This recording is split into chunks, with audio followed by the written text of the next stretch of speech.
E aí eu voltei para a igreja, eu acredito que eu passei alguns meses sem cantar, e depois, né, o pastor permitiu que eu voltasse.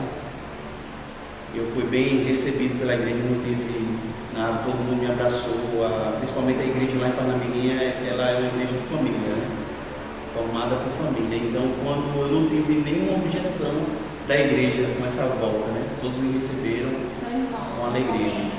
São irmãos, verdadeiramente. Tem uma diferença muito grande quando nós tratamos os nossos irmãos da fé como irmãos e como nós tratamos como membros. Por quê? Por exemplo, você vai na padaria comprar o quê? Pão, não é? Se o pão daquela padaria for ruim, você vai voltar para comprar pão? Não. Mas se o dono da padaria for seu irmão, aí você vai fazer o quê? Tentar fazer o dono da padaria perceber que o pão é ruim para melhorar o pão, até gosta de alavancar. Se nós faríamos isso com nossos irmãos de sangue, por que nós também não fazemos isso com nossos irmãos de fé, que também são irmãos de sangue?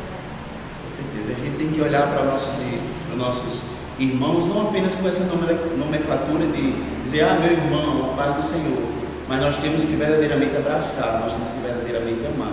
Hoje o que tem faltado no nosso meio é o amor, é cada um por si e Deus por todos. É uma frase que eu ouvi muito, cada um por si e Deus por todos. Nós temos que entender que Cristo nos enviou para que nós fôssemos o corpo de Cristo, do qual Ele é a cabeça, Ele comanda, mas nós temos a nossa função. A nossa função é amar, a nossa função é cuidar, a nossa função é fazer. Qual seria a função do corpo de Cristo na sua concepção? A função do corpo de Cristo é trabalhar em unidade. A função do corpo de Cristo. Cristo é o cabeça. Como nós temos o nosso cérebro, e o cérebro ele dá o comando para o corpo agir, da mesma forma Cristo nos dá uma missão.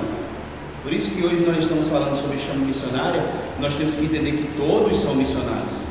O grande problema da igreja é olhar para o pastor, olhar para quem está à frente, olhar para os líderes da igreja e ver eles como se fosse um funcionário da igreja.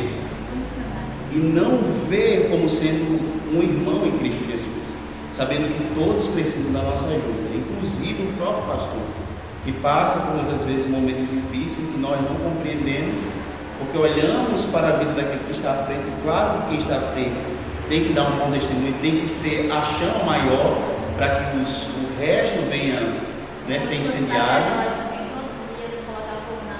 Exatamente. E nós, como corpo de Cristo, precisamos entender que precisa-se agir em conjunto. O grande problema hoje do nosso meio é que cada um quer fazer da sua forma. Não concordo. A tradicional frase, né? Estamos todos no mesmo barco. Mentira maior, porque está todo mundo no mesmo mar. Uns estão de navio, outros estão de barco, outros estão nadando, outros estão de jangada, mas ninguém está no mesmo barco. E tipo, quantos que estão de navio vão pegar aqueles que estão nadando para falar, não, para de nadar, eu tenho lugar para dois. É verdade. Nós temos que ser a mão que levanta, não a mão que empurra mais ainda para baixo, né?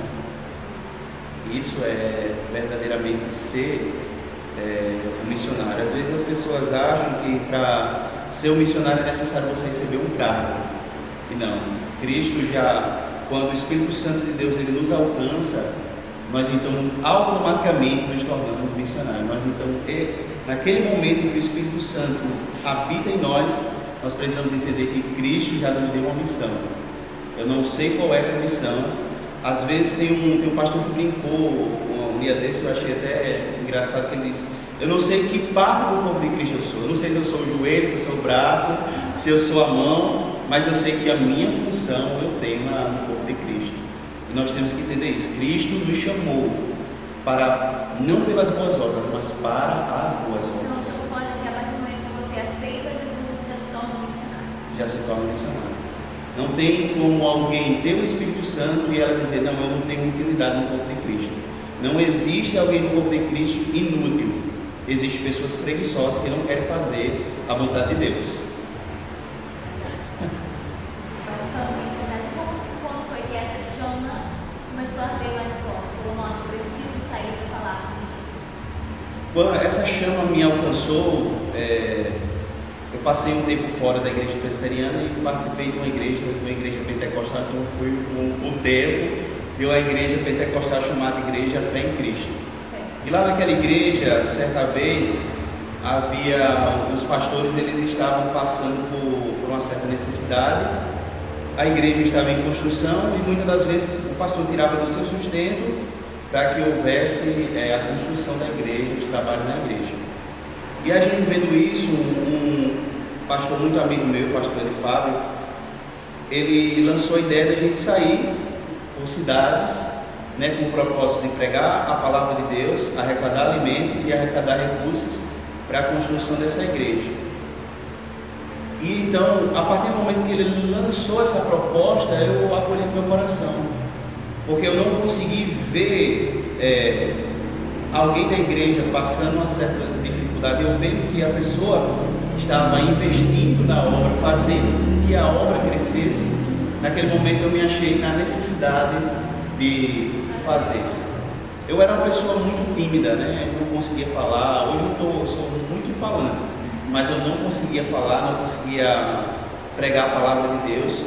E nesse período em que a gente saiu nas cidades, a gente viu muitas situações difíceis, viu muitas pessoas desigrejadas, que não queriam mais ir para a igreja, porque tinham sido maltratadas pela própria igreja. A igreja tinha feito coisas absurdas com o membro, e também pela própria pessoa, né? Que a gente não pode tirar também, dizer que a culpa sempre é da igreja, mas que passando por isso, eu comecei então a ter que falar, eu era obrigado a falar, porque se não falasse não conseguia. Então, quando a gente tinha vergonha, eu olhava para a situação do outro e dizia, não, eu não posso me envergonhar.